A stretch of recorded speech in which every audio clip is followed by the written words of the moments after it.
Gomez para sa GMA Integrated News. Mga kapuso, nasawi ang isang 21 anyos na graduating working student matapos po siyang masaksak sa Kasiglahan Village, Barangay San Jose, dito po sa Rodriguez, Rizal. Ang biktima, pauwi na raw sana sa kanilang bahay mula sa trabaho. Ang isa sa 3 sospek na aresto na ng Rodriguez Police. Labis ang hinagpis ni Maricel, ina ng 21 anyos na si Jade Kirby Barona, na nasawi sa pananagsak sa Kasiglahan Village sa Barangay San Jose, Rodriguez, Rizal noong February 8. Pauwi na raw ang biktimang working student mula sa kanyang trabaho nang mangyari ang insidente. Sa kuha ng CCTV, kita si Kirby at ang kanyang katrabaho na naglalakad nang lapitan sila at hold upin ng 3 lalaki. Kinuha po yung bag nung kasama ni Kirby, yung biktima. Tumulong po si Kirby. Yun nga po, siguro dahil po sa pag-aagawan ng gamit, hindi lang po namalayan ni Kirby nung biktima na siya pinasaksak na. Nakatakbo po siya pero huli na pong lahat dahil may tama na po siya ng ice pick. Ice pick ang ginamit. So, nung dinala po siya sa hospital, dito na arrival na po. Malaki ang panghihinayang ng pamilya at kaibigan ni Kirby. Nag-graduate na sana at may pangarap na maging seaman.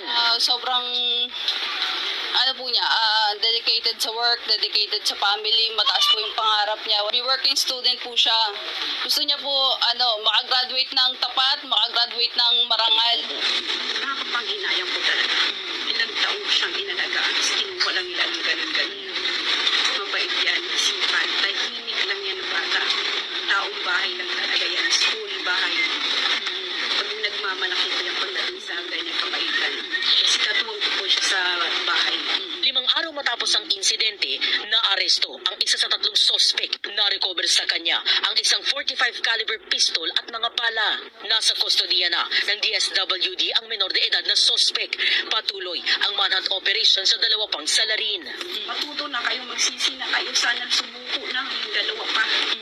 Sana mahuli sila. Justice. Kailangan ko po ng justice sa anak ko. Hindi ako papayag. Hindi nila mapanagot yung 2 pa.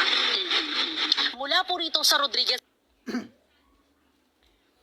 Magandang gabi mga kababayan, Biker Adventure. Dito na naman tayo mga kababayan sa aking munting YouTube channel. Isang malungkot nga balita mga kababayan patungkol sa dito sa nangyaring krimen, no? Itong sa nabanggit nga balita mga kababayan, at ang sangkot ay isa pang minor de edad. Ito yung sinasabi ni John Vic Remulla mga kababayan, yung sa ngayon ng yung nasa ngayon sa DILG secretary nga si John Vic Remulla. Nga sabi niya, pinamumukha niya sa taong bayan nga bumaba daw ang crime rate sa Pilipinas mula nang maupo si Bongbong Marcos mga kababayan. At sinigundahan pa nga ito ni Claire Castro, nga ang sabi wala naman daw siyang nakikitang krimen sa lansangan.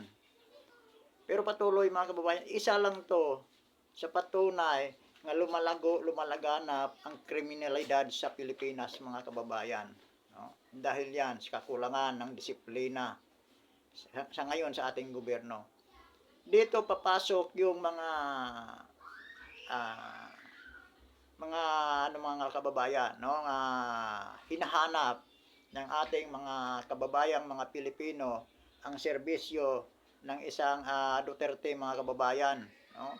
Panahon ni Duterte, nakokontrol itong mga kriminalidad sa lansangan mga kababayan. Itong mga hold-upper na to, itong mga pipitsuging hold-upper na to mga kababayan, panahon ni Duterte, tumatahimik yan, no? Nakapaglakad ang mga taong bayan nga walang pangamba, no? Nakakarating sa bahay nga safety. Tulad dito mga kababayan, sa isang graduating estudyante, no?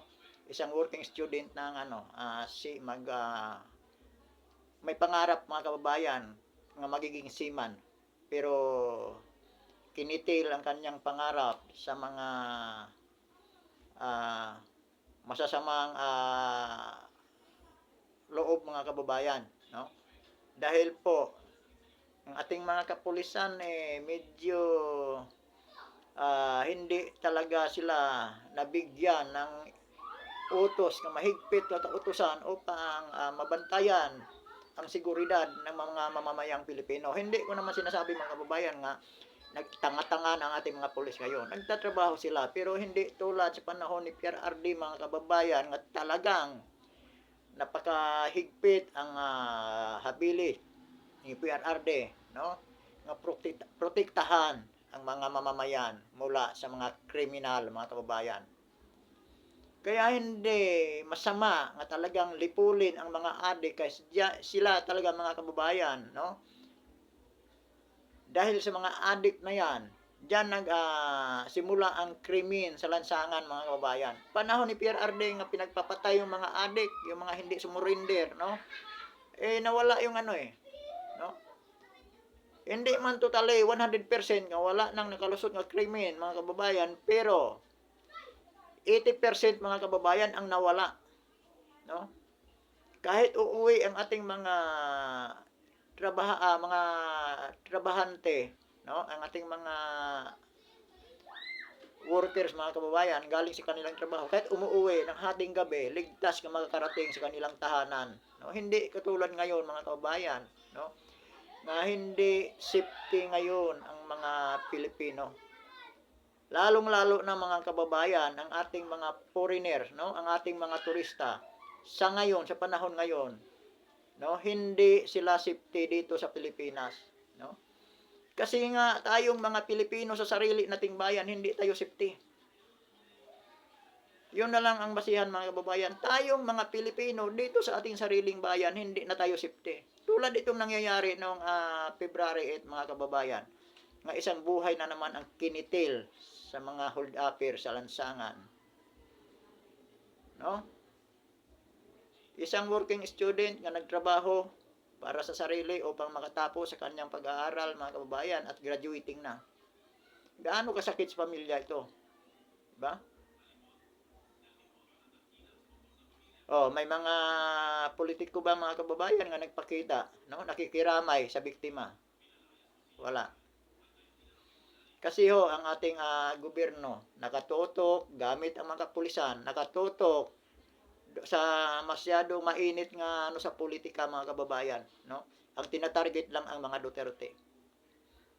Pagka ang mga pulis mga kababayan mayroong mga taong nag-ipon-ipon, nagpapahayag sa pagkadismaya sa ating gobyerno, andoon agad tambak ang mga kapulisan mga kababayan, no? Sobra pa sa red alert ang mga naalala nyo pag may magaganap nga rally. Grabe ang tambak ng kapulisan.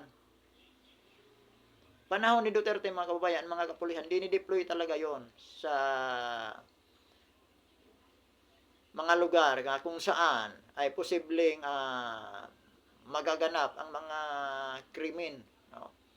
Naka-deploy ang mga pulis mga kababayan upang protektahan ang mga mamamayan. Hindi ko naman sinasabi sa ngayon hindi na gumagawa ang mga pulis. Ngunit mga kababayan, no, iba talaga kung ang commander-in-chief ay talagang may kamay nga bakal at seryoso nga protektahan ang mamamayang Pilipino. Ay ang mga pulis mga kababayan, medyo rin sila, no? Magpakita rin sila talaga sa serbisyo nga naaayon at sa kagustuhan ng kanilang leader. Pero kung ang leader mga kababayan ay kakaang-kaang, no? Ang pinabantayan lang ng mga pulis kung sino yung kritiko ng gobyerno ay doon lang nakatutok ang mga pulis, hindi ligtas mga kababayan, no? Ang masakla pa, isang minor de edad armado ng 45 mga kababayan. Yun ang pinakamasakit sa lahat. Isang minor de edad may lakas loob na gagawa ng karumal-dumal nga krimen, isang brutal nga krimen mga kababayan, no? Itong pang-hold up, no? At sinaksak pa ang biktima. isang minor de edad yun mga kababayan, hindi malayong ano pa rin yun, no? Makalaya yun dahil, no? Dahil yan ang epekto sa batas nga ginawa ni Kiko Pangilinan mga kababayan, yung isang inutil nga batas nga siyang nag-udyok sa mga kabataan nga gumawa ng krimen, nagbigay lakas loob ng mga kabataan nga gumawa ng krimen kasi hindi sila makakasuhan. Nga yung batas na yan kinukontra yan ni PRRD nga gustong ibaba ni PRRD sa 9 anyos ba yun? Kung di ako nagkamali, 9 anyos. Pwede na ikulong. Nga kinukontra naman ng mga mga kababayan, mga senador. Di ba? Pero tama yung plano ni PRRD kasi lumalaganap ang krimen, ang involved mga kababayan ay mga minor de edad.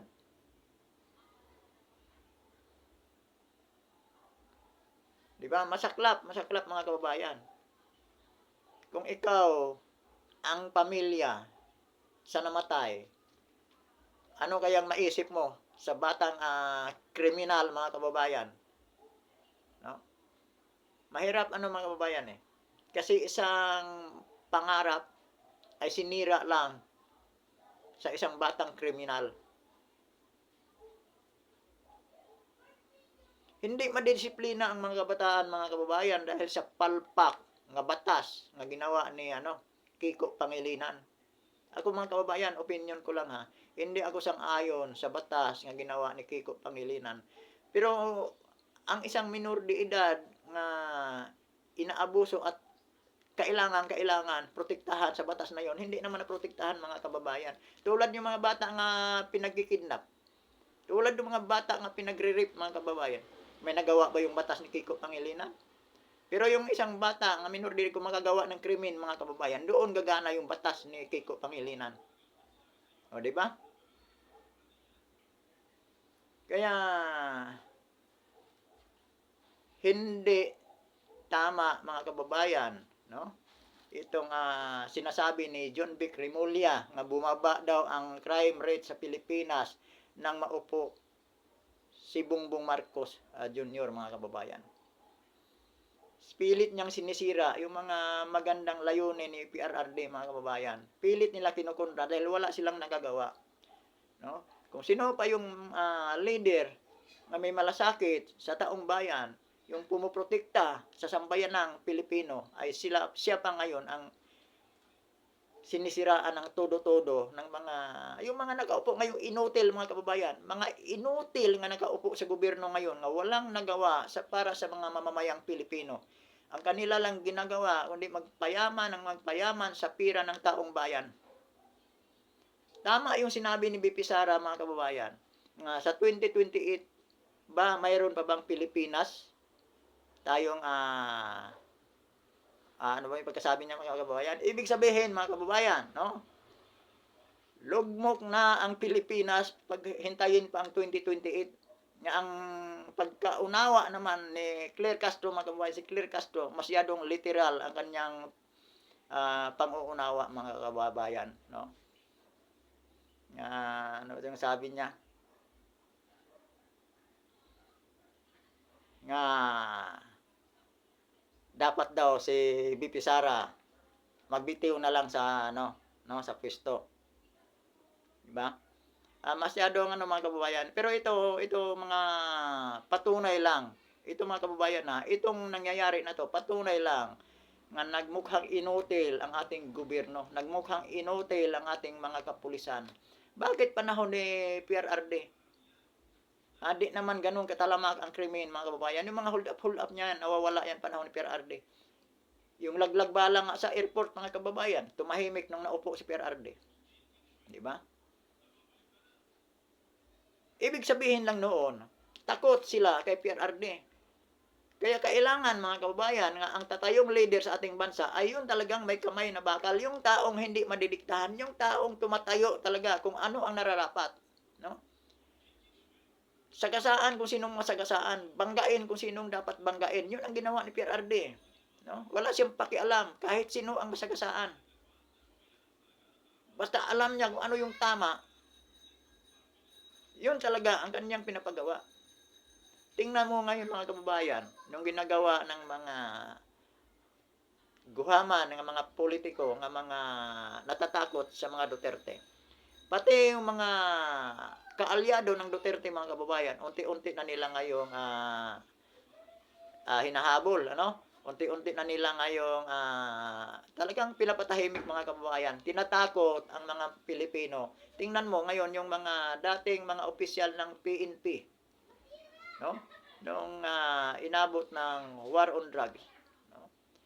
Napakaganda ng ginawa ng mga taong yun. Yung mga general na yun, yung mga opisyal na yun, mga kababayan, napakalaki ng ambag sa katahimikan ng ating bansa. Pero ngayon, tingnan mo, no? Ang nagmaniobra, mga kababayan, yung grupo ng makakaliwang mga kababayan, makakaliwang grupo, yung Communist Party of the Philippines. Siya ang nagmaniobra at sinuportahan naman ng gobyernong Marcos, no?